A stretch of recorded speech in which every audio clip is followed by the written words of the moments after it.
तो ये चैप्टर में आपने देखा बेसिकली एक योगी जो होता है वो कैसे भगवान को याद करता है। अर्जुन पूछते हैं अर्जुन को। लास्ट चैप्टर में भगवान कुछ प्रश्न पूछते हैं, कुछ ऐसे शब्द बोलते हैं जिनका अर्जुन समझ नहीं पाते हैं। आदि देव, आदि यज्ञ, ये सब समझ नहीं पाते हैं। तो अर्जुन ये सब प्रश्न पूछते हैं और प्रश्न पूछ करके लास्ट में पूछते हैं कि मरते समय, प्रयाण के समय क्या ध्यान में होना चाहिए, एक योगी का क्या ध्यान में होना चाहिए, उसके बारे में अर्जुन पूछते हैं भगवान को। तो उसका उत्तर देते हुए भगवान बोलते हैं कि अंत काले च मामेव स्मरण मुक्त्वा कलेवरम यह प्रयाति समद्भावम याति नास्ति अत्र संशय। तो अंत काल में जो मुझे याद करता है वो मेरे पास ही आता है। फिर बोलते हैं भगवान यम यम वापस स्मरण भावम, जो जैसा याद करता है मरते समय जिसकी जैसी स्थिति होती है वो वैसा ही भाव को अगले जन्म में उसको मिलता है। तो जैसा वो सोच रहा है उसके हिसाब से उसको उसका अगला जीवन मिलता है। फिर उसके बाद भगवान बोलते हैं तस्मात् सर्वेषु कालेषु माम अनुस्मर युध्य च। इसलिए अर्जुन, यहाँ एक भगवान एक बहुत इंपॉर्टेंट कॉन्सेप्ट बताते हैं कि तस्मात् सर्वेषु कालेषु माम अनुस्मर युध्य च। अर्जुन तुम युद्ध करो, लेकिन कैसे युद्ध करो? माम अनुस्मर, मुझे याद करते हुए युद्ध करो। तो कई बार भक्त पूछते हैं कि हम जब अपना काम करते हैं तो हम भगवान को याद नहीं कर पाते हैं। अपना काम करके हम भगवान को कैसे याद करें? तो यहाँ पे बता रहे हैं, यहाँ पे भगवान बता रहे हैं कि मुझे याद करते हुए, मुझे स्मरण करते हुए अपना कर्तव्य करो। तो ये एक भक्त का लक्षण होना चाहिए। और जिस प्रकार अभी आप हाल ही में आप जो रिसेंट डेवलपमेंट्स हुए हैं उसमें आपने देखा होगा, परम पूज्य गोपाल कृष्ण गोस्वामी महाराज का महापरायण हुआ था। तो देखा जाए तो एक व्यक्ति सपने में जब वो सो जाता है तो सपने में वही कार्य करता है जो उसने दिन भर किया है, या फिर जो चर्चा किया है दिन भर, या फिर कुछ सोचा होगा उसके बारे में, या कुछ किया होगा। तो वही चीज वो रात को याद करता है, मतलब सपने में उसको वही दिखता है जो दिन भर कुछ किया हो, या फिर उससे पहले कुछ देखा हो, कुछ किया हो। तो आप देख सकते हैं जो गुरुदेव थे परम पूज्य गोपाल कृष्ण गोस्वामी महाराज, वो दिन भर मैनेजमेंट करते थे। दिन भर मैनेजमेंट, ऐसा उनका कोई समय नहीं था जिसमें वो मैनेजमेंट नहीं करते थे। या तो मंदिर के बारे में बात करते थे, या तो फिर कोई भक्तों के बारे में चर्चा करते थे, उनके उनके जीवन के बारे में बात करते थे। तो उनका पूरा जो दिन था वो मैनेजमेंट में ही जाता था, मैनेजमेंट छोड़ करके वो कुछ नहीं करते थे। लेकिन फिर भी रात को सोते समय आप लोगों ने देखा भी होगा, एक वीडियो आया था, उसमें महाराज जी भगवान का आरती कर रहे हैं, भगवान का आरती कर रहे हैं, चावल डुला रहे हैं। तो सोचिए उनके मन में क्या होगा। वो भले ही मैनेजमेंट कर रहे हैं, लेकिन उनके मन में हमेशा भगवान कृष्ण की सेवा ही है। वो हमेशा भगवान कृष्ण के बारे में ही सोच रहे हैं। तो हमारे सामने एक प्रैक्टिकल एग्जाम्पल होकर गए हैं, भगवान जो बोल रहे हैं माम अनुस्मर युद्ध च, अपना कार्य करो कैसे? मुझे स्मरण करते हुए। तो हमारे सामने सामने एक प्रैक्टिकल एग्जाम्पल होकर के गए हैं। तो ये देख करके हमें सीखना चाहिए। ऐसे हम शुद्ध भक्तों को देखते हैं तो वो देख करके हमें एक वो देख करके जब हम देखते हैं तो उस समय हमें समझ में आता है कि कैसे हमें भक्ति करनी चाहिए।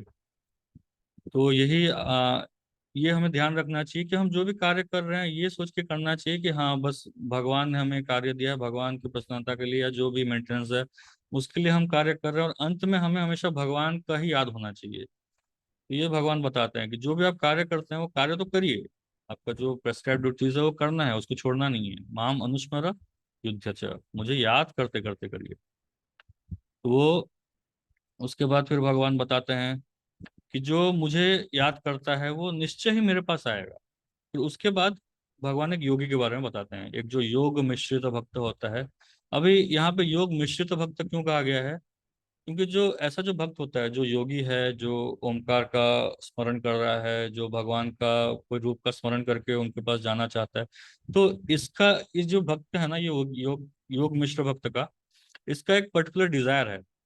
इस व्यक्ति का एक डिजायर है कि मुझे मुक्ति चाहिए।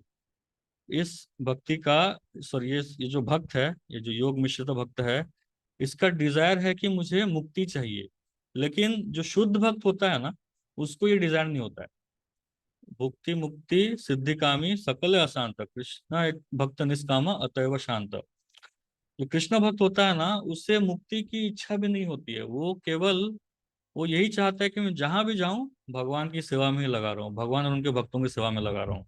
तो उसकी बस यही अभिलाषा रहती है। तो उसको पर्सनल कुछ डिजायर नहीं है। जो भक्त होता है ना, शुद्ध भक्त होता है, उसको खुद का कुछ पर्सनल डिजायर नहीं है। लेकिन यहाँ ये जो है, जो योग मिश्र भक्त है, ये डिफरेंस है। ऐसे अगर देखें तो हमें ज्यादा कुछ डिफरेंस दिखाई नहीं देगा, लेकिन डिफरेंस आता है डिजायर में। ये जो योग मिश्रित भक्त होता है, ये खुद मुक्ति प्राप्त करना चाहता है, लेकिन जो भक्त है वो किसी भी परिस्थिति में रहे, वो भगवान की सेवा ही चाहता है। तो उसका फिर क्लैरिफाई करते हैं भगवान आगे चल करके। तो पहले तो भक्त हैं, बोलते हैं भगवान की ऐसा जो होता है, आ, योग मिश्रित भक्त होता है, वो किस प्रकार अपने मृत्यु के समय में अपने जीवन वायु को फिक्स करता है, अपने मन में फिक्स करके फिर वो भगवान को याद करके भगवान के पास जाता है। भगवान के पास जाता है या ब्रह्म में चला जाता है, तो उसके लिए उसको बहुत कड़क ब्रह्मचर्य का पालन करना पड़ता है। तो ये सब बता करके भगवान लास्ट में बोलते हैं, 14वें आप 14 श्लोका में जाएंगे। 14 श्लोका में भगवान बोलते हैं कि लेकिन जो मुझे बिना कुछ सोचे समझे मुझे याद करता है, मैं बहुत ही आसानी से उसको प्राप्त हो जाता हूँ। तो फिर ये 13वें श्लोक तक भगवान योग मिश्रित भक्त के बारे में बताते हैं, और 14वें श्लोक में 14 श्लोका में भगवान एक शुद्ध भक्त के बारे में बताते हैं। शुद्ध भक्त कैसा सोचता है, वो अगर मेरे बारे में निरंतर सोच रहा है, तो भले ही वो कुछ ना चाहता हो, लेकिन फिर भी निश्चय ही वो मेरे पास ही आता है, मेरे पास आता है और निश्चय ही भगवान की सेवा में लग जाता है। तो ये भगवान एश्योरेंस दे रहे हैं, ये गारंटी दे रहे हैं भगवान कि जो मेरी सेवा निरंतर कर रहा है वो निश्चय ही मेरे पास आएगा। और उसके बाद भगवान जो 15वां श्लोक है, 15वां श्लोक में आप देखिए, भगवान ने इस भौतिक जगत में या इस मेटेरियल वर्ल्ड को एक टैग लगा दिया है। जैसे हम कोई प्रोडक्ट खरीदते हैं ना, कोई ऐसा प्रोडक्ट खरीदते हैं, उसमें लिखा रहता है बाहर फ्रेजाइल, इसको आप ध्यान से हैंडल करिए, या फिर नॉन ब्रेकेबल, ठीक है, तो इसको आप जैसे भी यूज करिए, या फिर वाटर प्रूफ, या फिर इस तरह से कुछ ना कुछ उसमें टैग लिखा रहता है ना, तो उसके हिसाब से उसको यूज किया जाता है। बाहर में टैग लिखा रहेगा, उसके हिसाब से उसको हैंडल करते हैं। तो उसी प्रकार भगवान 15 श्लोका में इस भौतिक जगत के ऊपर एक टैग लगाते हैं। वो टैग क्या है? टैग है दुखालयम अशाश्वतम। ये भौतिक जगत का जो टैग, ये टैग लाइन है, ये एडवर्टाइजमेंट है कि आप भौतिक जगत में आएंगे तो आपको इससे डील करना पड़ेगा। ठीक है। दुखालयम अशाश्वतम। दुख आलयम, आलय मतलब क्या? घर। और दुख आलय तो क्या हो गया? दुख का घर। और अशाश्वतम, यहाँ पे कोई भी चीज शाश्वत नहीं है। शाश्वत मतलब परमानेंट, तो यहाँ पे कोई भी चीज परमानेंट नहीं है। तो ऐसे जगह में आकर के, दुख आलयम में आकर के अगर हम सुख खोजेंगे तो हमें फ्रस्ट्रेशन ही मिलेगा, इसमें कोई दो राय नहीं है। तो जितना भी हम कोशिश कर रहे हैं कि हम सुखी हो जाएंगे, हम खुश हो जाएंगे, हम ये करने से खुश हो जाएंगे, इसके बाद ये पीरियड चला गया तो हम सुखी हो जाएंगे, ये व्यक्ति हमारे जीवन से चला गया तो हम सुखी हो जाएंगे, तो ऐसा होने वाला नहीं है। ये आप गारंटीड ले लीजिए, क्योंकि भगवान जिन्होंने इस भौतिक जगत को बनाया है, वही टैग दे रहे हैं, वही टैग दे रहे हैं कि ये क्या है? दुख आलयम है। तो हम जितना भी कोशिश कर लें, हमें यहाँ पे भौतिक प्रयास से कोई सुख मिलने वाला है नहीं। तो एक जो बुद्धिमान व्यक्ति है, वो क्या करता है? वो क्या करता है? वो भगवान का स्मरण करता है और भगवान के पास जाता है। तो भगवान बोल रहे हैं कि ऐसा जो व्यक्ति है जो मेरा निरंतर स्मरण करता है, वो मेरे पास आता है, और मेरे पास आने के बाद वो कभी भी वापस नहीं जाता है। क्योंकि उस भौतिक जगत का एक्सपीरियंस इतना खराब होता है ना। जैसे सोचिए, हमने रात को एक बहुत बुरा सपना देख लिया हो, कोई सांप आकर के हमको काट रहा है, कुछ ऐसा, कोई हमको आकर के मार रहा है, तो बहुत अगर बुरा सपना हमने देख लिया हो, तो हमें कई बार सोने की इच्छा होती ही नहीं। क्या पता सोने के बाद फिर से वो सपना वापस आ जाए। तो उसी प्रकार जब हम ये भौतिक जगत छोड़ करके जब शुद्ध होकर के आध्यात्मिक जगत में जाते हैं, तो हमारा एक्सपीरियंस इतना खराब रहता है भौतिक जगत का कि हम यहाँ वापस आना ही नहीं चाहेंगे, कोई चांस ही नहीं है कि हम यहाँ पे वापस आएंगे। तो भगवान उसी चीज को बोल रहे हैं कि एक बार जो वहां चला जाता है, जो आध्यात्मिक जगत में चला जाता है, वो कभी भी इस अशाश्वत दुखालय में नहीं आता है, जिसमें दुख ही दुख भरा हुआ है। अब एक दुख खत्म होगा तो दूसरा दुख चालू हो जाएगा। या तो देखिए, आसपास में हमारे कितने दुख हैं, कुछ नहीं तो हमें मच्छर ही दुख देते रहते हैं। जो आसपास के प्राणी हैं, आतंकवादी हैं, कुछ तूफान आता है, कुछ प्राकृतिक आपदा आ जाती है, तो हर तरह से कुछ ना कुछ दुख हमारे जीवन में आ ही रहा है। कुछ नहीं है तो हमारा मन हमें परेशान कर रहा है। मन तो हमेशा हमको दिन भर परेशान करते रहता है। तो हमेशा हम दुख के सागर में घिरे हुए हैं। तो इस जगत में दुखालय गारंटीड है, आपको दुख मिलना ही मिलना है। हम सोच लेंगे भौतिक प्रयास कर करके, कुछ धन कमा करके, थोड़ा सा एक्स्ट्रा टाइम काम करके हम सुख प्राप्त कर लेंगे। ऐसा नहीं होने वाला है, इसका चांस ही नहीं है। कोई क्योंकि भगवान ने गारंटी टैग लगा दिया ना, टैग लगा दिया तो उसको और कैसे चेंज करेंगे हम। जिसने बनाया है उसने उस पर टैग लगा दिया, तो उसको हम चेंज कैसे कर सकते हैं। तो आश्वस्त रहिए कि इस भौतिक जगत में हमें भौतिक प्रयासों से दुख ही मिलने वाला है। तो सुख मिलने के लिए क्या करना पड़ेगा, हमें आध्यात्मिक स्तर पर जाना पड़ेगा, हमें भगवान की भक्ति करनी पड़ेगी, भगवान के भक्तों की सेवा करनी पड़ेगी। तब जा करके हमें इस भौतिक जगत के दुखों से छुटकारा मिल पाएगा, हमें सुख मिल पाएगा, असली सुख मिल पाएगा। तो अभी हम 16 श्लोका पढ़ते हैं।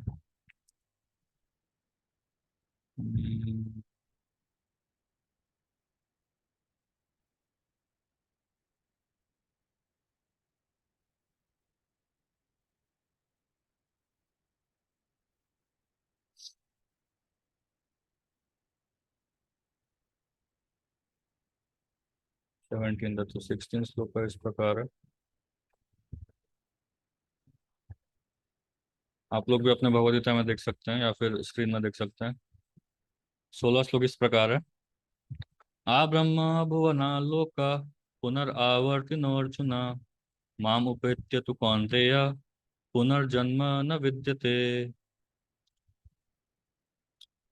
इस जगत में सर्वोच्च लोक से लेकर निम्नतम सारे लोग दुखों के घर हैं, जहाँ जन्म तथा मरण का चक्कर लगा रहता है।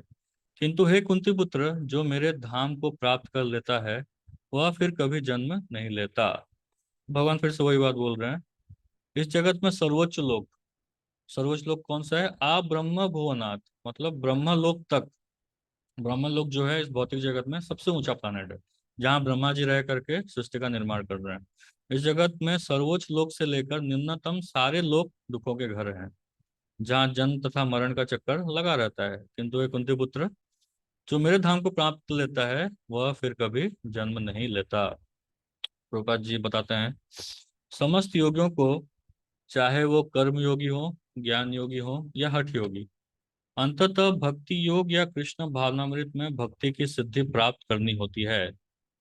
तभी वे कृष्ण के दिव्य धाम को जा सकते हैं, जहाँ से वे फिर कभी वापस नहीं आते। किंतु जो सर्वोच्च भौतिक लोकों अर्थात देवलोकों को प्राप्त होता है, उसका पुनर्जन्म होता रहता है।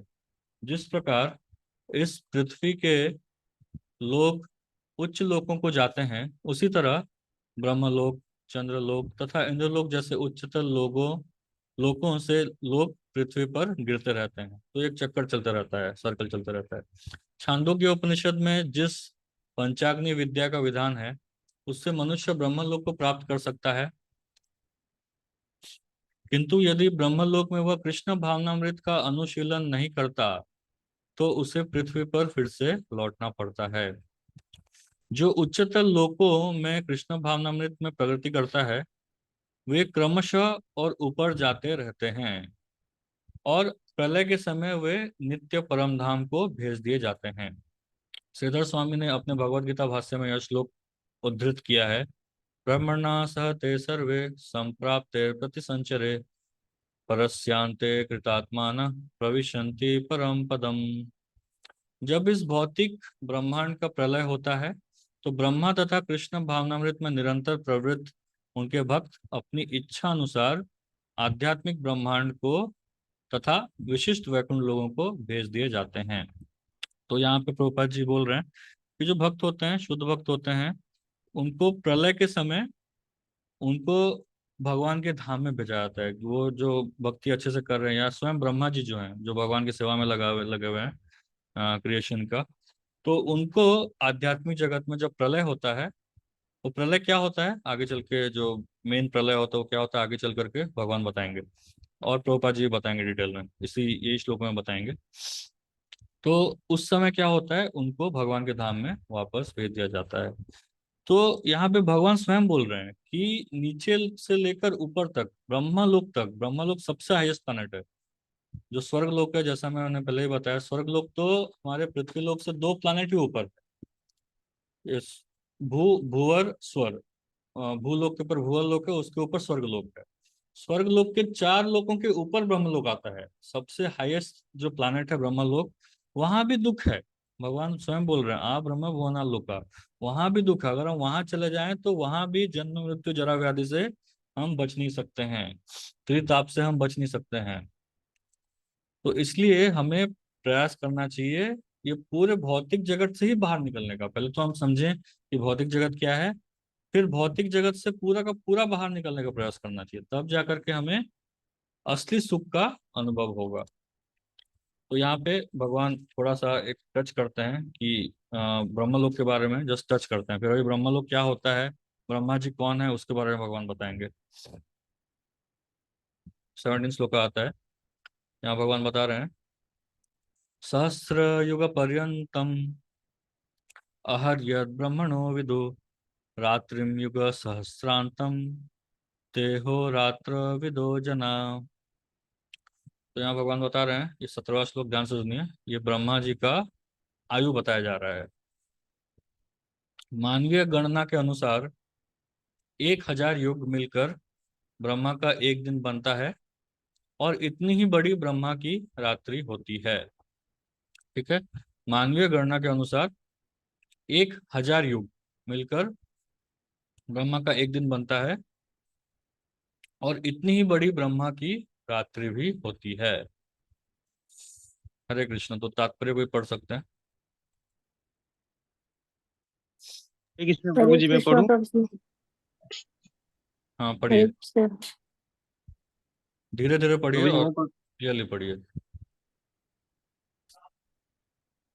प्रभु जी मैं इष्ट भक्त बोल रहा था, मैं पढ़ूं? हाँ पढ़िए पढ़िए पढ़िए। तात्पर्य श्लोक प्रभुपाद की जाए। भौतिक ब्रह्मांड की अवधि सीमित है। ये कल्प के चक्र रूप में प्रकट होती है। ये कल्प ब्रह्मा का एक दिन है, जिसमें चतुर्युग, सत्य, त्रेतायुग, द्वापर युग तथा कलयुग के 1000 चक्र होते हैं। सत्ययुग में सदाचार, ज्ञान तथा धर्म का बोलबाला रहता है, और अज्ञान तथा पाप का एक तरह से अ, एक तरह से नितांत अभाव होता है। ये युग 17,28,000 वर्षों तक चलता है। ये युग 17,28,000, ठीक है।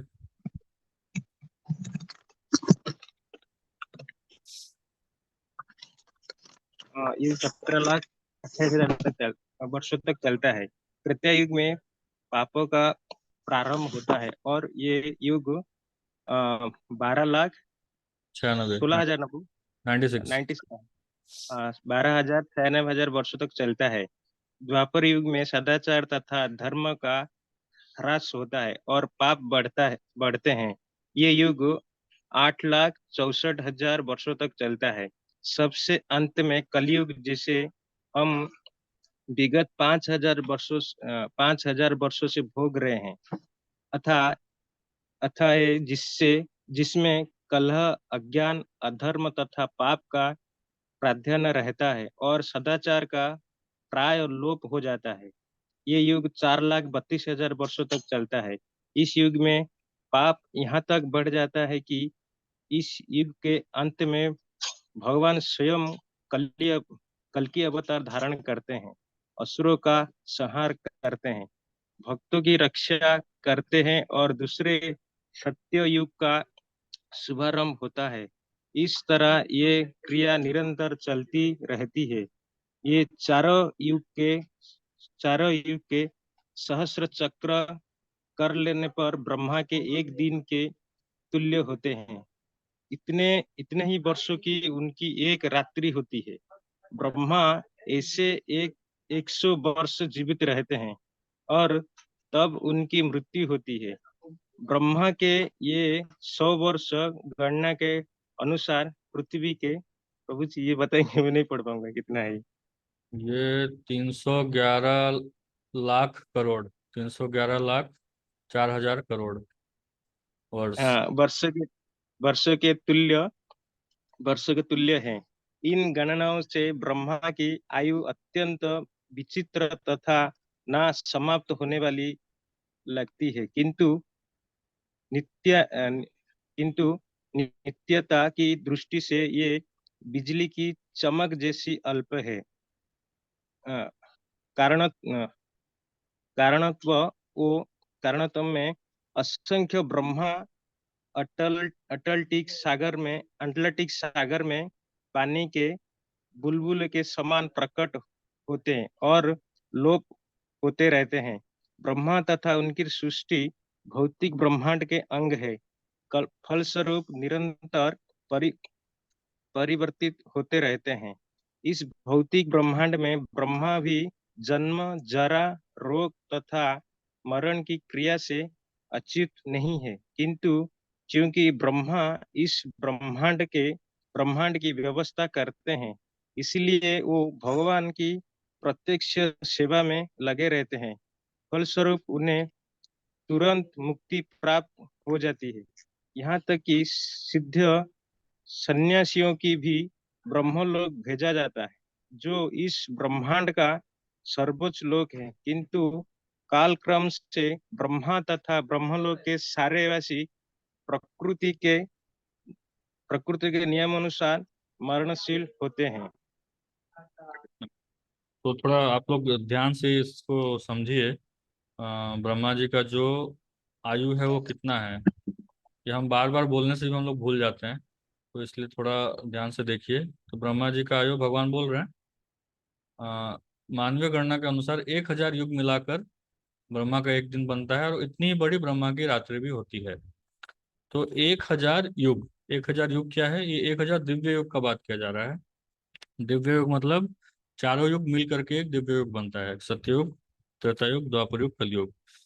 तो जो कलयुग है उसकी अवधि है 4,32,000 साल। उसका डबल है द्वापर युग, वो है 8,64,000।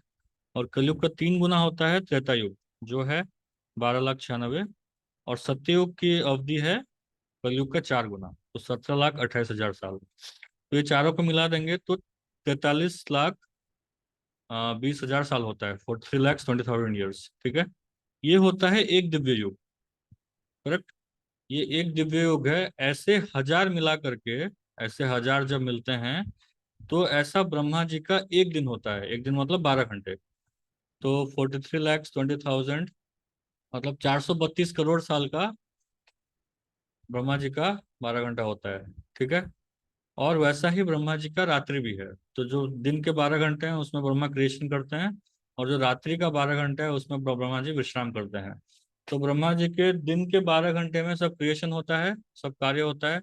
और जब विश्राम करते हैं तो सब कुछ ब्रह्मलोक या जनलोक, महरलोक, वहां तक, जो पहले के 3-4 लोक हैं, वहां तक सब कुछ वैसे ही रहता है, लेकिन बाकी सब डिजॉल्व हो जाता है।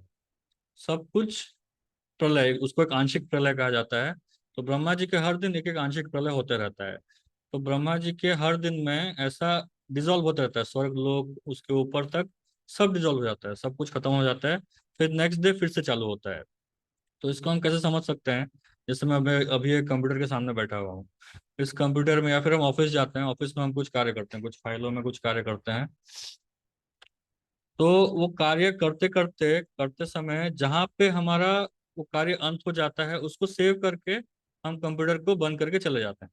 तो उस दिन के लिए हमारा उस दिन का काम खत्म हो गया, ठीक है। फिर हम नेक्स्ट डे आएंगे, जब कंप्यूटर को खोलेंगे, तो क्या हमें फिर से स्टार्टिंग से सब कुछ करना पड़ेगा?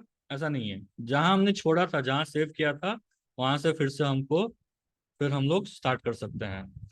तो वैसे ही ब्रह्मा जी का जो होता है, जब 12 घंटा खत्म हो जाता है तो उनका ऑफिस टाइम खत्म हो गया है। तो सब उनका सब सेव करके, डेटा सेव करके जो भी है सब कुछ बंद हो जाता है।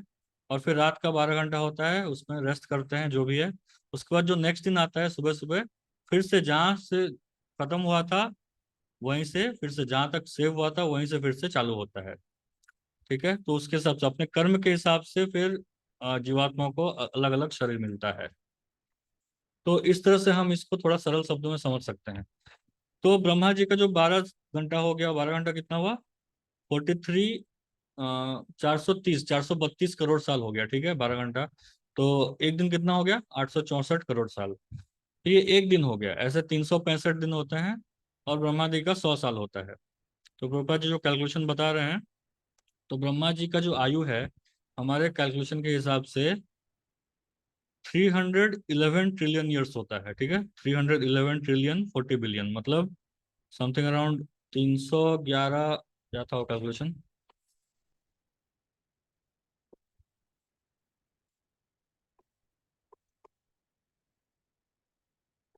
ये जो कैलकुलेशन है ये ब्रह्मा जी का टोटल आयु है, ठीक है। ये हो गया 311,04,000 करोड़, ठीक है, 311,04,000 करोड़ का ब्रह्मा का आयु है। तो ये अगर देखें, रूपा जी बता रहे हैं, तो हमारे लिए एक बहुत बड़ा एक संख्या दिखता है, हमें लगता है कि बहुत बड़ा संख्या है, और है भी। हम जीते हैं 100 साल भी नहीं जीते हैं, 50, 60 साल, 70 साल तक जीते हैं, 80 साल तक जीते हैं। तो हमारे हिसाब से तो ये बहुत बड़ा कैलकुलेशन है, बहुत बड़ा एक गणना है। लेकिन जो इटर्निटी है, इटर्निटी के फ्रेम में जो निरंतर सनातन काल के संपर्क में अगर हम देखें, तो इसके हिसाब से प्रभुपा जी क्या बता रहे हैं, ये एक अटलांटिक सागर में जैसे बहुत सारे बुलबुले होते हैं ना, बहुत सारे बुलबुले निकलते हैं फिर गायब हो जाते हैं, निकलते हैं गायब हो जाते हैं। तो बस वैसा ही है ब्रह्मा जी का आयु, बस वैसा ही है। तो सोचिए कितने इनसिग्निफिकेंट है हम लोग कितने तुच्छ हैं, और हम अपने आप को कितना महान समझते हैं। हम हैं कोई कहीं के नहीं, कोई किसी खेत के कीड़े नहीं है, लेकिन फिर भी हम अपने आप को कितना महान समझते हैं। हम समझते हैं कि पूरा दुनिया हमारे हाथों में ही चल रहा है, हमारे इच्छा के अनुसार ही पूरा दुनिया चल रहा है। तो कितनी बड़ी विडंबना है, कितने बड़े मूर्ख हैं हम लोग एक तरह से देखा जाए तो इसलिए प्रभुपाद जी बताते हैं, इसलिए जो कारण सागर है, जैसे पहले ही बताया था, कारण सागर में कारणोदक विष्णु लेटे हुए हैं। वो जब निश्वास छोड़ते हैं, सांस छोड़ते हैं, तो उनके एक एक छिद्र से, एक एक पोर से अनंत कोटि ब्रह्मांड निकलते हैं। और जैसे ही वो सांस वापस लेते हैं, तो सारे ब्रह्मांड वापस चले जाते हैं। तो वो जो ब्रह्मांड निकला और वापस गया, वो ब्रह्मा जी का इतना साल है। आप सोच लीजिए कितना अ, बड़ा कैलकुलेशन है ये। तो ये होता है ब्रह्मा जी का आयु। अभी इतना लंबा आयु होने के बाद भी प्रभुपाद जी बता रहे हैं कि वहां दुख की कोई कमी नहीं है, वहां पर भी वैसा ही दुख है, वहां भी जन्म मृत्यु जरा व्याधि है। और कुछ नहीं तो आदि दैविक आदि भौतिक क्लेश तो है ही है, क्योंकि ब्रह्मलोक में भी राक्षसों से परे नहीं है। राक्षस लोग ब्रह्मा को भी परेशान कर सकते हैं। तो आदि दैविक क्लेश या आध्यात्मिक क्लेश जो दूसरे लोग हमको क्लेश देते हैं, वो क्लेश तो वहां पर भी है। तो जहां भी जाएंगे आप, दुख का सागर, ये टैग लगा हुआ है दुखालय, तो दुख तो मिलेगा ही मिलेगा। आप जहां भी चले जाएं, ब्रह्मा लोक में भी चले जाएं, तो दुख तो मिलेगा ही मिलेगा, निरंतर एंजाइटी रहता ही रहता है। तो इसलिए भगवान बोलते हैं कि ब्रह्मा लोक से भी हमको बाहर निकलना है। फिर देखिए नेक्स्ट क्या बोलते हैं भगवान। मैं होप करता हूँ, आशा कर रहा हूँ कि आप लोगों को समझ में आया ब्रह्मा जी का एक दिन का कैलकुलेशन कितना होता है, ब्रह्मा जी की आयु कितनी है। ठीक है ना, कुछ डाउट है तो पूछ सकते हैं, नहीं तो हम आगे बढ़ेंगे। प्रभु जी, एक दिन का आयु कितना बोले? मैं समझ नहीं पाया है। एक दिन का क्या, एक दिन का आयु कितना ब्रह्मा जी का बोले? वो लिखे ना प्रभुपाद जी, 311, 311,04,000 करोड़। अच्छा वो अच्छा। ब्रह्मा जी का 12 घंटा है। सॉरी, वो अच्छा ब्रह्मा जी का पूरा पूरा 100 साल है वो। सॉरी, पूरा 100 साल है, अच्छा। एक दिन है 432 करोड़ साल। अच्छा, इसमें जो संख्या लिखा गया है ये ब्रह्मा जी का 100 साल है? नहीं, हाँ, ये पूरा 100 साल है, पूरा कंप्लीट अच्छा, एज है ये ब्रह्मा जी का। ठीक है। ठीक है। ओके प्रभु। हाँ, नेक्स्ट श्लोका में हम जाते हैं हरे 18। कृष्णा प्रभु जी। हाँ हरे बोलिए। कृष्णा प्रभु जी। प्रभु बोलिए। जी, जो 12 घंटे हो जाते भगवान ब्रह्मा जी के, तो प्रलय आ जाता है क्या? हाँ हाँ, एक आंशिक प्रलय आता है। जैसा ब्रह्मलोक के नीचे सत्यलोक सबसे ऊपर है ना, तो जनलोक, तपलोक, महरलोक है। तो स्वर्ग लोक तक सब कुछ प्रलय में चला जाता है। एक 3 लोक बच जाते हैं, जो ब्रह्म, जो पहला ऊपर का 3 लोक है ना, वही बस वैसे के वैसे रहते हैं। और बाकी सारे लोग वो जो गर्भोदक सागर का जो पानी होता है ना, उसमें डूब जाते हैं, वो अनमेनिफेस्ट स्टेज अच्छा। में जाता है। उसके बाद फिर नेक्स्ट डे फिर से चालू होता है क्रिएशन। हरे कृष्णा। अच्छा, ठीक है प्रभु, हरे कृष्णा। अभी 18 श्लोक का। अव्यक्ता व्यक्तय सर्वा प्रभवन्ति अहरागमे रात्र्यागमे प्रलीयन्ते तत्रैवाव्यक्त सम्यके। तो यहाँ भगवान वही चीज बताएंगे। ब्रह्मा के दिन के शुभारंभ में सारे जीव अव्यक्त अवस्था से व्यक्त होते हैं, और फिर जब रात्रि आती है तो वे पुनः अव्यक्त में विलीन हो जाते हैं। तो मैंने जैसे बताया था कि ब्रह्मा जी के रात्रि में, दिन में क्रिएशन होता रहता है और रात को वैसे ही सब कुछ शट डाउन हो जाता है या हाइबरनेट हो जाता है। नेक्स्ट डे फिर से चालू हो जाता है। भगवान ये बोल रहे हैं 18 श्लोका में। फिर नेक्स्ट श्लोक आता है, भूतग्राम स एवायम भूत्वा भूत्वा प्रलीयते रात्र्यागमे अवस पार्थ प्रभवती अहर आगमे।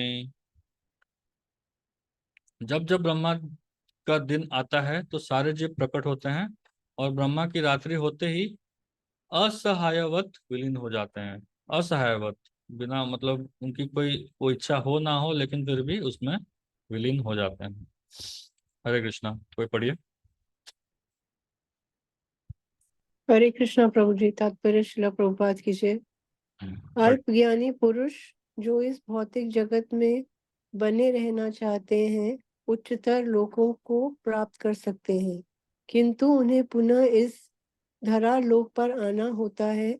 वे ब्रह्मा का दिन होने पर इस जगत के उच्चतर तथा निम्नतर लोकों में अपने कार्यों का प्रदर्शन करते हैं, किंतु ब्रह्मा की रात्रि होते ही वे विनिष्ट हो जाते हैं और दिन में उन्हें भौतिक कार्यों के लिए नाना शरीर प्राप्त होते रहते हैं, किंतु रात्रि के होते ही उनके शरीर विष्णु के शरीर में विलीन हो जाते हैं। वे पुनः ब्रह्मा का दिन आने पर प्रकट होते हैं। भूतवा भूतवा प्रलीयते। दिन के समय वे प्रकट होते हैं और रात्रि के समय पुनः विनिष्ट हो जाते हैं। अंत तो गत्वा, जब ब्रह्मा का जीवन समाप्त होता है तो उन सबका संहार होता जाता है और वे करोड़ों वर्षों तक अप्रकट रहते हैं। अन्य कल्प में ब्रह्मा का पुनः जन्म होने पर वे पुनः प्रकट होते हैं। इस प्रकार वे भौतिक जगत के जादू से मोहित होते रहते हैं, किंतु जो बुद्धिमान व्यक्ति कृष्ण भावना अमृत स्वीकार करते हैं वे इस मनुष्य जीवन का उपयोग भगवान की भक्ति करने में तथा हरे कृष्ण मंत्र के कीर्तन में बिताते हैं। इस प्रकार वे इसी जीवन में कृष्ण लोक को प्राप्त होते हैं। वहां पर पुनर्जन्म के चक्कर से मुक्त होकर सत आनंद का अनुभव करते हैं। हरे कृष्णा। हरे कृष्णा। तो यहाँ वही चीज बताया गया है कि असहायवश हम जो जीवात्मा होते हैं वो वापस, देखिए, ये सनातन ज्ञान जो है ना, वैदिक ज्ञान है, कितना डीप है, कितना क्लियर है और कितना डीप है। अभी जो हम साइंस में पढ़ते हैं वहाँ कितना वेग नॉलेज है, वहाँ कुछ मतलब अंडरस्टैंडिंग है ही नहीं कि इसके आगे क्या है। मतलब हम बस चांद तक ही, प्रभुपाद तो बोलते थे चांद तक भी जाना मुश्किल है, लेकिन फिर भी चांद तक ही जितना भी हो जा पाए हैं। जो चांद जो है वो हमारे बाजू में ही है, हमारे पृथ्वी लोक के बाजू में ही है, तो वहीं तक जा पाए हैं। तो चांद तो एकदम पास में है, तो ब्रह्मलोक कितना दूर है, उसके बारे में तो कोई नॉलेज ही नहीं है। चांद के आगे कुछ जो मेटेरियल नॉलेज, जो ह्यूमन साइंस है, उसको कुछ नॉलेज ही नहीं है, उसके बारे में विज्ञान को कुछ नॉलेज ही नहीं है। तो कितना क्रिस्प है, देखिए कितना क्लियर है, कितना क्लियर का डेफिनेशन है कि कितना कैसे क्रिएशन होता है, कहाँ तक जा सकता है एक व्यक्ति, किधर जा सकता है, किस प्रकार वहां जाने से क्या होता है, फिर कैसे उसको वापस आना पड़ता है, कैसे ये सब चक्कर से मुक्त हो सकता है। कितना क्लियर कट डेफिनेशन गया है। जो बुद्धिमान व्यक्ति है वो ये सब कुछ समझ करके भगवान की भक्ति, उसको और कोई ऑप्शन ही नहीं है, वो करेगा ही करेगा। अगर कोई बोल दे, ये सब समझने के बाद भी कोई अब व्यक्ति बोल दे कि नहीं मैं भगवान की भक्ति नहीं करूंगा, तो उससे बड़ा मूर्ख कोई है ही नहीं। तो इसलिए हम लोग का परम सौभाग्य है कि हम लोग को ये सब ज्ञान मिल रहा है किसी तरह। ये ज्ञान मिल रहा है तो उसको हमें वेस्ट नहीं करना चाहिए। तो भगवान की भक्ति में हमें किसी तरह जैसे तैसे करके, जैसे कहा जा रहा है हमको, जैसे शास्त्र कह रहे हैं, जैसे गुरुगण कह रहे हैं, जैसे साधुगण कह रहे हैं, उस प्रकार से हम भक्ति करें तो हमें इस भौतिक जगत से छुटकारा मिल सकता है। नहीं तो हमें पता नहीं, हम कितने करोड़ों साल से हम इसी चक्र में पिस रहे हैं। देखिए, ब्रह्मा जी का एक रात एक दिन 864 साल का होता है। तो सोचिए कितने करोड़ों साल से, कितने अरबों साल से हम वही कार्य करते जा रहे हैं। वही हम जन्म हो रहे हैं, वही पढ़ाई कर रहे हैं, वही हम जॉब पे जा रहे हैं, वही शादी कर रहे हैं, वही बच्चे पैदा कर रहे हैं, वही फिर खाना खा रहे हैं, वही खाना फिर निकाल रहे हैं। बस यही चलता जा रहा है, चलता ये चल कब से चला जा रहा है। इसके बारे में सोचने का हमें टाइम ही नहीं मिल रहा है। आज हमें सोचने का टाइम मिला है, थोड़ा हम सुन रहे हैं, थोड़ा सोचने का टाइम मिल रहा है। तो उसका हमें यूज करके हमें इस भौतिक जगत से बाहर जाने का प्रयास करना चाहिए। नहीं तो हम यहाँ एक क्वेश्चन आया है, प्रोज लेकिन सिर्फ 7 जन्म होते हैं। इसलिए हमें टीवी भी नहीं देखना चाहिए। टीवी देखना बंद करिए, शास्त्रों को पढ़िए। 7 जन्म को जन्म कुछ नहीं होता है, करोड़ों लाखों जन्म होता है। जैसा हम जिसके जैसा हम कर्म करते जाते हैं उसके हिसाब से हमारा जन्म होते रहता है। 84 लाख स्पीसीज हैं, 84 लाख योनियां हैं, और हम सब वो सारे योनियों से गुजर करके आए हैं। तो हम कितने जन्म गुजरे हैं उसका कोई भरोसा नहीं है। कोई साथ टीवी मत देखिए, सीरियल मत देखिए। ये सब आ, ये सब हमको दिमाग हमारा खराब करने के लिए है। बस हमें भ्रमित करने के लिए है। शास्त्रों को पढ़िए, साधुओं की वाणी सुनिए, तब जा करके हमें समझ में आएगा कि सत्य क्या है और असत्य क्या है।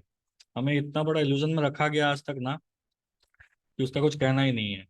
तो इसलिए भगवत गीता पढ़िए। भगवत गीता क्लियरली बोल रहे हैं भगवान ना, कि कितना ब्रह्मा जी का आयु कितना है, 864 करोड़ साल का उनका एक दिन है केवल।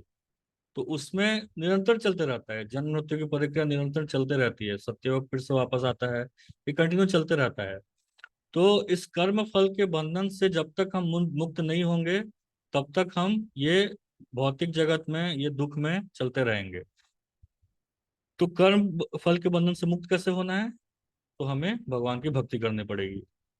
इस मनुष्य जीवन, ये जो मनुष्य जीवन है, ये एक प्लेटफॉर्म आता है। बाकी जितने भी होते हैं, वो जितने भी पशु जीवन है, जो भी है, वहाँ हम समझ नहीं सकते। वहाँ जो हमारे सामने आए वही हमको करना पड़ेगा। लेकिन मनुष्य जीवन जो है, वो एक प्लेटफॉर्म आ जाता है। वहां से जा करके हम इस भौतिक जगत के पार जा सकते हैं। यहाँ इस मनुष्य जीवन को अगर हमने ठीक से यूज कर लिया, अगर हमने भगवान की भक्ति कर ली, तो हम इस चक्कर से, इस साइकिल जो चल रहा है, निरंतर घूम रहे हैं, साइकिल से एक टेंजेंट बल करके निकल सकते हैं। नहीं तो फिर वही साइकिल में नहीं तो घूमते रहेंगे, तो उसका कोई अंत ही नहीं है। इसलिए जहां समझ आए, जब तक समझ में नहीं आए कोई बात नहीं, लेकिन जहां समझ में आ गया, वहां से हमें भगवान की भक्ति अच्छे से करनी चाहिए। प्रभा जी बोल रहे हैं तभी जाकर के एक व्यक्ति सतत आनंद में, पुनर्जन्म के चक्कर से मुक्त होगा और सतत आनंद का अनुभव कर पाएगा। ठीक है, नेक्स्ट श्लोक आता है 20 नंबर का। अभी भगवान धीरे धीरे, ये तो भौतिक जगत के बारे में हो गया। भौतिक जगत ब्रह्मा जी तक है। अभी आध्यात्मिक जगत कहाँ है और कैसा है, अभी भगवान धीरे धीरे इसके बारे में बताएंगे। क्योंकि हमें इस चीज के बारे में ज्ञान होना बहुत आवश्यक है। क्योंकि जहाँ हमें जाना है उसके बारे में कुछ पता ही नहीं होगा, वो कैसा दिखता है, कैसे लोग वहां पे रहते हैं, उसके बारे में अगर हमें कुछ पता ही नहीं होगा तो वहां जाने की इच्छा ही नहीं होगी ना। इसलिए आध्यात्मिक जगत के बारे में भगवान अभी एक ग्लिम्स देंगे कि आध्यात्मिक जगत कैसा होता है। भगवान बोल रहे हैं, परस्तस्मात् भावोऽन्यो अव्यक्तो अव्यक्तात् सनातन यस सर्वेषु भूतेषु नश्यत्सु न विनश्यति। तो ये मैं पढ़ देता हूँ, छोटा सा है। इसके अतिरिक्त एक अन्य अव्यक्त प्रकृति है जो शाश्वत है और इस व्यक्त तथा अव्यक्त पदार्थ से परे है। जो ब्रह्मा जी के दिन में व्यक्त और अव्यक्त पदार्थ चल रहा है, मटेरियल, उससे परे है। यह परा और कभी नाश न होने वाली है। जब इस संसार का सब कुछ लय हो जाता है, तब भी उसका नाश नहीं होता है। तो ब्रह्मा जी का 100 साल खत्म होने के बाद भी उसका नाश नहीं होता है। तो भगवान अपने आध्यात्मिक जगत के बारे में बता रहे हैं। कृष्ण की पराशक्ति दिव्य और शाश्वत है। जैसे ये भौतिक जगत अशाश्वत है और दुखालय में, उसका पूरा उल्टा, कृष्ण की पराशक्ति दिव्य और शाश्वत है। यह उस भौतिक प्रकृति के समस्त परिवर्तनों से परे है जो ब्रह्मा के दिन के समय व्यक्त और रात्रि के समय विनष्ट होती रहती है। कृष्ण की पराशक्ति भौतिक प्रकृति के गुण से सर्वथा विपरीत है। परा तथा अपरा प्रकृति की व्याख्या 7वें अध्याय में हुई थी। अपने तो यहाँ प्रभुपाद जी बता रहे हैं, भगवान ने बता रहे हैं कि उस परा शक्ति का, उस परा प्रकृति का नाश नहीं होता है। ये भौतिक संसार भले ही नाश हो जाए, लेकिन वो आध्यात्मिक संसार कभी नाश नहीं होता है। तो उसके बारे में 7वें अध्याय में थोड़ा हल्का सा ग्लिम्स दिया गया था। भगवान अपने एनर्जीज के बारे में बोलते हैं, रसोहम अपसु कौन्तेय प्रभास में सूर्य हो, ऐसा करके। फिर एक ऐसा जगत है जहाँ जो ये जो हम जो जीवात्मा है और जो प्रकृति है उससे बढ़कर है, ऐसा 7वें अध्याय में 4 से 12वें श्लोक में भगवान थोड़ा थोड़ा बताते हैं। तो उसी के बारे में प्रभुपाद जी बता रहे हैं। तो ये जस्ट भगवान ने अभी ग्लिम्स दिया, ये एक ऐसा भी जगत है, एक ऐसा आध्यात्मिक जगत है जो इस भौतिक जगत से परे है और उसका कभी नाश नहीं होता है। फिर आगे चल के भगवान क्या बताते हैं, देखिए 21वें श्लोक में। अव्यक्तोऽक्षर इति युक्तस् तम आहु परमां गतिम यम प्राप्य न निवर्तन्ते तद्धाम परमं मम। भगवान बोलते हैं, जिसे वेदांती अप्रकट तथा अविनाशी बताते हैं, जो परम गंतव्य है, जिसे प्राप्त कर लेने पर कोई वापस नहीं आता, वही मेरा परम धाम है। तो मेरा परम धाम कैसा है? जहां जाने के बाद कोई वापस नहीं आता है। और वो कैसा है? अप्रकट है। वेदांतियों के जो वेद पढ़ते हैं, जिन्होंने वेदों का पठन किया है अच्छे से, उनके नजर में जो अप्रकट है, जो कभी सामने नहीं आता और जो अविनाशी है। ऐसी भी कुछ चीजें जो अप्रकट हैं लेकिन उनका विनाश होता है, लेकिन जो आध्यात्मिक जगत है वो अविनाशी है, उसका कभी विनाश नहीं होता है। वहीं पहुंचना है वेदांतियों को, वहीं पहुंचना है। वही मेरा धाम है, वही मेरा परम धाम है, भगवान बता रहे हैं। तो कोई पढ़ना चाहेगा? हरे कृष्णा प्रभु जी। हाँ, पढ़िए। तात्पर्य: ब्रह्मा संहिता में भगवान कृष्ण के परम धाम को चिंतामणि धाम कहा गया है, जो ऐसा स्थान है जहाँ सारी इच्छाएं पूरी होती है। भगवान कृष्ण का परम धाम गोलोक वृंदावन कहलाता है और वह पारस मणि से निर्मित प्रसादों से युक्त है। वहाँ पर वृक्ष भी है जिन्हें कल्पतरु कहा जाता है, जो इच्छा होने पर किसी भी तरह का खाद्य पदार्थ प्रदान करने वाले हैं। वहाँ गोए भी है जिन्हें सुरभि गोए कहा जाता है और वे अनंत दुग्ध देने वाली है। इसी धाम में भगवान की सेवा के लिए लाखों लक्ष्मियां हैं। वे आदि भगवान गोविंद तथा समस्त कारणों के कारण कहलाते हैं। भगवान वंशी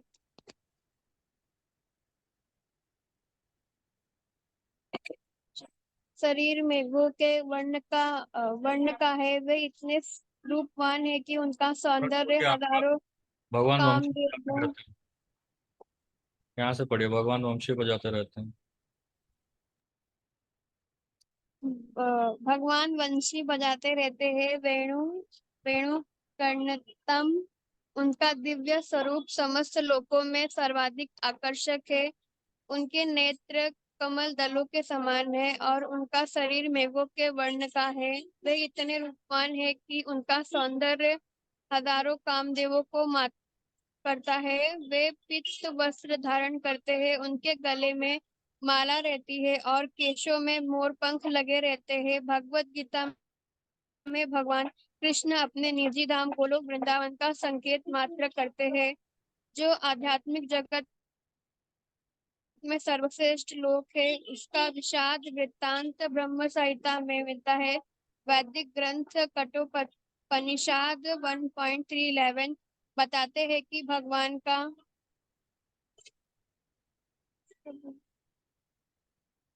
धाम सर्वश्रेष्ठ है और यही परम धाम है। कुरुक्षेत्र पुरुषान्न पर प्रतीक्षा काष्ठ कर्मगति। कष्ट एक बार वहां पहुंच कर फिर से भौतिक संसार में वापस नहीं आना होता। कृष्ण का परम धाम तथा स्वयं कृष्ण अभिन्न है, क्योंकि वे दोनों एक से गुण वाले हैं। आध्यात्मिक आकाश में स्थित इस गोलोक वृंदावन की प्रतिकृति वृंदावन इस पृथ्वी पर दिल्ली से 90 मील दक्षिण पूर्व स्थित है। जब कृष्ण इस पृथ्वी पर अवतार ग्रहण किया था,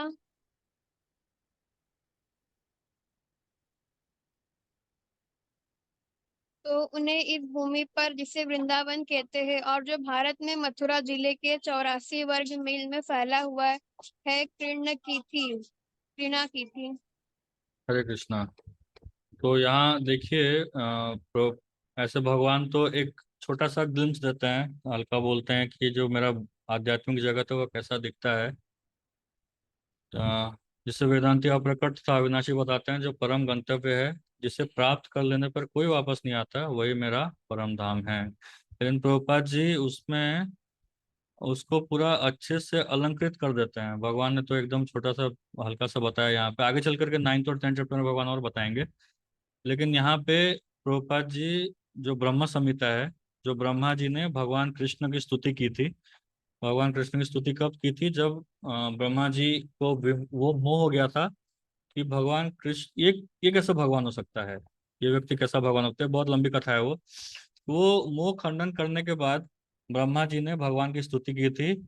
और फिर वहां उस स्तुति में ब्रह्मा जी बताते हैं 2 श्लोकों में, तीन तीन या 4 श्लोकों में गोलोक के बारे में बताते हैं, गोलोक कैसा दिखता है, वहां पे कैसे लोग रहते हैं। तो ब्रह्मा जी बोलते हैं, चिंतामणि प्रकर सत्म सुकल्प वृक्ष लक्षावृते सुरभिरभिपालयन्तम लक्ष्मी सहस्र शत संभ्रम सेव्यमानम गोविंदमादि पुरुषम तमहम भजामि। तो कैसा है भौतिक जगत, ब्रह्मा जी बोलते हैं, गोविंदम आदि पुरुषम तम अहम भजामि। जो आदि पुरुष है उनका नाम है गोविंद, उनको मैं भजन करता हूँ, मैं उनको प्रणाम करता हूँ। वो कहाँ रहते हैं, चिंतामणि प्रकर सद्मसु कल्प वृक्षा। प्रभुपाद जी यहाँ बता रहे हैं चिंतामणि धाम कहा गया है, उसको चिंतामणि धाम कहा गया है। चिंतामणि मतलब, चिंतामणि पारस पत्थर को ही कहा जाता है। मतलब वहाँ एक बेल मेटल को सोना कर देता है, एक लोहे को सोना कर दे, ऐसा होता है चिंतामणि पत्थर। आपकी जो इच्छाएं हैं उस चिंतामणि पत्थर से आप मांगेंगे तो आपकी वो इच्छा पूरी कर देगा। ऐसा स्थान है। तो बहुत वो आध्यात्मिक जगत ऐसा स्थान है जहाँ हमें जो इच्छा होती है वो इच्छा हमारी तुरंत पूरी हो जाती है। भगवान कृष्ण का परम धाम गोलोक वृंदावन कहलाता है और वो पारस मणि से निर्मित प्रासादों से युक्त है, चिंतामणि प्रकर सद्मसु। और और क्या है वहां पे, वहां पे कल्प वृक्ष, कल्प वृक्ष मतलब डिजायर फुलफिलिंग ट्री। वहां पेड़ हैं, ऐसे ऐसे पेड़ हैं जहां अगर सोचिए आम का पेड़ है, आम के पेड़ से आपको, उसको आपने समोसा मांग दिया तो आपको समोसा भी दे देगा। ऐसा ऐसे ऐसे पेड़ वहां पे रहते हैं कि आप जो डिजायर करते हैं, आम के पेड़ से अगर आप रसगुल्ला मांगते हैं या गुलाब जामुन मांगते हैं तो हर चीज आपको वहां से मिल जाएगा। तो वहां के हर पेड़ कल्प वृक्ष हैं, खाली आम का पेड़ ही नहीं, गुलाब का पेड़ हो गया, छोटे छोटे पेड़ भी हो गए, वो सारे के सारे कल्प वृक्ष हैं वहां पे। हर किसी में वो क्षमता है कि वो आपकी सारी इच्छा पूरी कर सके। चिंतामणि प्रकर सद्म सुकल्प वृक्षा लक्षावृतेषु सुरभिर अभिपालयंतम। और क्या है, लाख लाख सुरभि गाय हैं वहां पे। सुरभि गाय क्या है, सुरभि गाय मतलब ऐसे तो साधारण गाय हैं, गाय दूध देती हैं, लेकिन जो सुरभि गाय हैं, अगेन जो कल्प वृक्ष का जो शक्ति होता है, सुरभि गाय में भी वही शक्ति होती है। तो सुरभि गाय से आप कुछ भी मांगेंगे तो आपकी सारी इच्छा पूर्ण कर सकती है। तो ऐसा है आध्यात्मिक जगत, वहां पे लाखों लाखों सुरभि गाय हैं, लाखों लाखों कल्प वृक्ष हैं। वहां का पूरा जो गोलोक वृंदावन वो चिंतामणि से बना हुआ है। तो ये सब क्या है, हम सोच भी नहीं सकते हैं, हमें ऐसा, हम बस सुन सकते हैं और सुन के उसको इमेजिन कर सकते हैं कि हाँ ऐसा है। उसके बाद क्या किया गया है, लक्ष्मी सहस्र शत संभ्रम सेव्यमानम।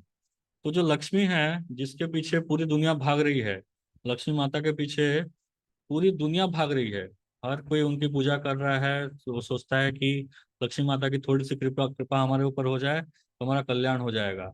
तो ऐसी एक लक्ष्मी नहीं, लक्ष्मी सहस्त्र, हजार हजार लक्ष्मियां ऐसी जो भक्तों की इच्छा पूरी करती है, जो उनके भौतिक इच्छाएं पूरी करती हैं, ऐसी हजारों लक्ष्मियां गोलोक वृंदावन में जा करके क्या कर रही है, झाड़ू पकड़ के झाड़ू मार रही है। ऐसा वहां का ऑपुलेंस है कि वहां हजार हजार लक्ष्मियां जाकर के झाड़ू मार रही हैं। सोचिए वहां का कितना ऑपुलेंस होगा, वहां सेवा कर रही हैं।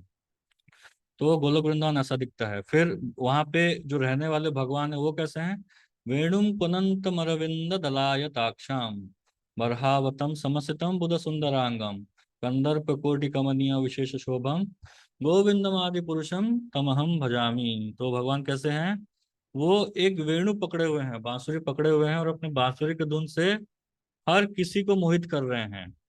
और फिर अरविंद दलायत अक्षम, उनका जो अरविंद, अरविंद मतलब आंख, आंख कैसा है, दलायत अक्षम, एक जो कमल की पंखुड़ी होती है ना, कमल के फूल की पंखुड़ी होती है, तो उस फूल के समान भगवान की आंखें उतनी सुंदर हैं, उतनी बड़ी बड़ी, उतनी सुंदर हैं भगवान की आंखें।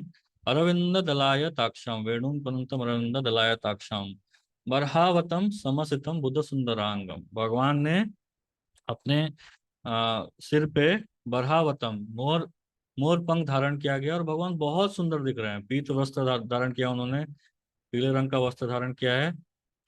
और उनका जो शरीर का कांति है वो कैसा है, अभी जैसे जो लोग नई मुंबई में, उन्होंने देखा होगा कि यहाँ बारिश हुई है, तो बारिश के समय में ताजे ताजे बादल फॉर्म होते हैं, तो उनका जैसा कलर होता है ना, भगवान की कांति वैसी ही है, भगवान वैसे ही दिखाई देते हैं। जैसे सुंदर मेघ, मेघ श्यामल कोमलांगो, मेघ का जो श्यामल रंग है वैसा ही भगवान का रंग है, और उनके अंग बहुत ही कोमल है, मेघ श्यामल कोमलांगो। तो भगवान का ऐसा, ऐसी कांति है, भगवान इतने सुंदर हैं। और इतनी सुंदर का, सुंदरता का कारण क्या है, कंदर्प कोटि कमनीय विशेष शोभम, भगवान का रूप इतना सुंदर है कि उससे कंदर्प कोटि, कंदर्प मतलब कामदेव को कंदर्प कहा जाता है। जो कामदेव हैं कंदर्प कोटि, एक कामदेव नहीं, कोटि, हजारों करोड़ों कामदेव भगवान को देख करके फ्लैट होते जा रहे हैं। तभी ना भगवान का नाम पड़ा ना मदन मोहन। भगवान का नाम मदन मोहन कैसे पड़ा, जैसे आप सब जानते हैं कि एक लीला हुई थी। कामदेव गए थे शिव जी के पास, उनको वश में करने के लिए, उनको अपने तीरों से वश में करने के लिए गए थे, लेकिन वहां जाकर के शिव जी को क्रोध आया। शिव जी काम से तो परे हो गए, लेकिन वो क्रोध से बच नहीं पाए। क्रोध आया और उन्होंने कामदेव को भस्म कर दिया। लेकिन वही कामदेव जब भगवान कृष्ण के पास गए थे, तो कृष्ण के पास जाते ही कृष्ण ने उनको देखा भी नहीं, बस तिरछी नजर से उनको देखा, ऐसे करके बस उनको देखा, और बस इतना देखने से ही कामदेव वहां पे फ्लैट होकर गिर गए। तो ऐसा कामदेव का एक दूसरा नाम है मदन। तो ऐसे मदन को मोहित करने वाले का नाम है मदन मोहन। तो भगवान का नाम ऐसे मदन मोहन पड़ा था। तो कंदर्प कोटि कमनीय विशेष शोभम, भगवान का जो रूप है कोटि कोटि कंदर्प को शोभित कर देता है, उनको लोभित करके उनको क्षय कर देता है। तो भगवान का रूप इस प्रकार है, कंदर्प कोटि कमनीय विशेष शोभम गोविंदम आदि पुरुषम तमहम भजामी, ऐसे भगवान को मैं प्रणाम करता हूँ। फिर कैसा है, आलोल चंद्र कलसद वनमाल्य वंशी रत्नांगदम प्रणय केली कला विलासम श्यामम त्रिभंग ललितम नियत प्रकाशम गोविंदमादि पुरुषम तमहम भजामी। तो उनके जो गले में है, गले में उनका एक फूलों का माला है, वन माला है, वो फूलों का माला झूल रहा है भगवान का। और उसमें एक चांद जैसा लॉकेट है, एक चंद्रमा जैसा एक छोटा सा लॉकेट है, वो हिलते रहता है, तो भगवान उसमें बहुत सुंदर दिखाई देते हैं। उनके जो दो हाथ है उसमें बांसुरी है, और सुंदर सुंदर आ, क्या बोलते हैं, गहने हैं, ऑर्नामेंट्स हैं। और वो हमेशा त्रिभंग ललित, तीन जगह से टेढ़े, तीन जगह से टेढ़े होकर खड़े होकर के वो हमेशा अब गोलोक वासियों को, गोलोक वृंदावन वासियों को मोहित कर रहे हैं। तो ऐसा, इस तरह से जब हमको पता चलता है कि आध्यात्मिक जगत ऐसा है, ये निरंतर है, ऐसा हमें पता चल जाता है। ये तो एक ग्लिम्स है, प्रभुपाद ने भी एक ग्लिम्स दिया है, भगवान ने तो और छोटा ग्लिम्स दिया है। तो ऐसा हम जैसे धीरे धीरे हमको पता चलता है, तो वहां जाने की इच्छा हमें और बढ़ जाती है, वहां कैसे हम जाएं उसके बारे में सोचने के लिए हम मजबूर हो जाते हैं। तो इसलिए भगवान भी, क्योंकि वो गोलोक वृंदावन में इस भौतिक जगत के परे है, लेकिन उसका एक एम्बसी, उसका एक छोटा सा ग्लिम्स दिखाने के लिए भगवान इस भौतिक जगत में भौम वृंदावन को प्रकट करते हैं। अपना सब कुछ जो जो वहां पर है, सब कुछ लेकर के आकर के इस वृंदावन में, जो जो हम जानते हैं वृंदावन, जहाँ हम इस कार्तिक में यात्रा जाएंगे, तो वृंदावन, इस भौतिक जगत में वृंदावन में अपना सब कुछ प्रकट करके एक एडवर्टाइजमेंट देते हैं कि वृंदावन ऐसा, एक खिड़की हो गया वो खिड़की से देख करके हम जान सकते हैं कि वृंदावन ऐसा ही दिखा देता है। इसलिए भगवान की वृंदावन की लीलाओं को ना सुनना, श्रवण करना, उनको पढ़ना बहुत आवश्यक है। तभी जाकर के हम आध्यात्मिक जगत कैसा है उसको जान पाएंगे। और जानने के बाद, जानेंगे तभी जाकर के हमें इच्छा होगी कि हम वहां जाएं। जब तक हम नहीं जानेंगे उस जगह के बारे में ना, तब तक हमें कोई इच्छा होने भी नहीं वाली है। हम ये भौतिक जगत में ही पिसते रहेंगे, यही दुखालय हमको सुखालय लगता रहेगा। भले ही हमको हर तरह से पिटाई हो रही है, हमारा सब कुछ लाल हो रहा है, लेकिन फिर भी हमें लगेगा कि हम बहुत सुख में हैं। तो इसलिए हमें जानना बहुत आवश्यक है कि गोलोक वृंदावन कैसा है। इसलिए भगवान के वृंदावन की लीलाओं को जानना बहुत आवश्यक है।